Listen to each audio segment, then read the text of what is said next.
रात्रीपासून पुणे परिसरामध्ये विशेषतः घाट माथ्यावर म्हणजे मावळ, मुळशी, भोर, वेल्हा, जुन्नरखेड, आंबेगाव हे जे आमचे पश्चिम घाटातले तालुके आहेत त्या ठिकाणी मोठ्या प्रमाणावर पाऊस आहे। काही ठिकाणी साधारणपणे 200 मिलीमीटर पर्यंत पाऊस आहे। मावळमध्ये साधारणपणे 271 मिलीमीटर पाऊस पडला आहे आणि अनप्रेसिडेंटेड पाऊस आहे। आणि मुळामध्ये धरण क्षेत्रात तर आहेच आहे, पण फ्री कॅचमेंटमध्ये म्हणजे धरणाच्या आणि शहराच्या मध्ये जो भाग आहे त्या ठिकाणी मोठ्या प्रमाणावर पाऊस पडला आहे। त्यामुळे कालपासूनच आम्ही अलर्ट द्यायला सुरुवात केली होती। काल साधारणपणे दुपारी 9,000 क्युसेकनी खडकवासला धरणामधनं पाणी सोडण्यात आलं होतं। आता साधारणपणे 45,000 ते 50,000 क्युसेकनी पाणी सोडलेलं आहे आणि त्यामुळं फ्री कॅचमेंटमधला पाऊस आणि धरणातनं सोडलेलं पाणी याच्यामुळं पुण्यामधल्या सखल भागामध्ये विशेषतः एकता नगर म्हणजे सिंहगड रोडचा काही भाग, नंतर तुमच्या बावधनमधील काही सोसायट्यांमध्ये पाणी शिरलेलं आहे। येरवड्यामध्ये पण काल मोठ्या प्रमाणावर पाऊस पडल्यामुळे त्याही ठिकाणी पाऊस पडलेला आहे। काही पाणी मोठ्या प्रमाणावर पाऊस पडल्यामुळे पाणी शिरलेलं आहे सोसायट्यामध्ये।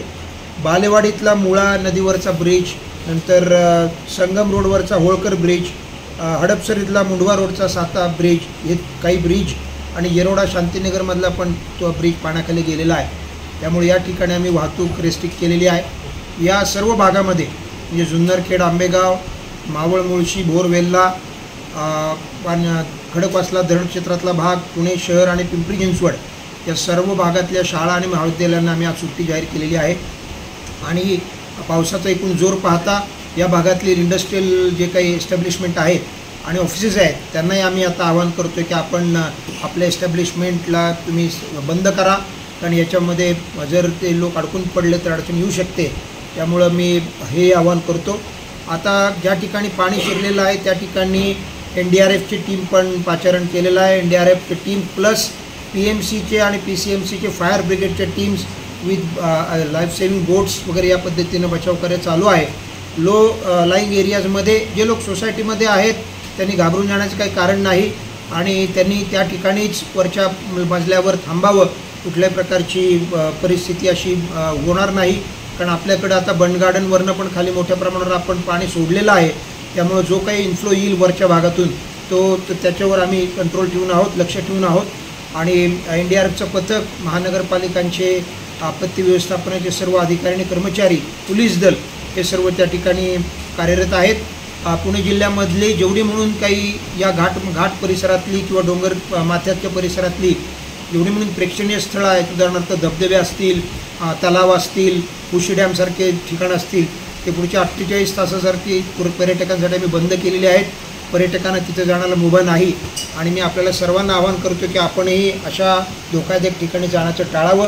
पुणे जिल्ह्यामध्ये ज्या ज्या ठिकाणी वल्नरेबल जे पूल आहेत, ज्या ठिकाणी पाणी जाऊ शकतं, ज्या ठिकाणी दरडी कोसळू शकतात, त्या सर्व भागांना जाणारे रस्ते आम्ही बंद केलेले आहेत। आणि त्या ठिकाणी मी सर्व नागरिकांना आवाहन करतो की आपण नाहक कुठल्याही प्रकारचं साहसी असं कुठले कृत्य करू नये। पाण्यात गाडी घालणे, पुलावर पाणी वाहत असताना त्या ठिकाणी जाणे या गोष्टी टाळाव्यात, जेणेकरून आपली जीवितहानी टळू शकते। पुण्यामध्ये कालपासून 2 दरडी कोसळल्याच्या घटना आता आम्हाला समोर आलेल्या आहेत।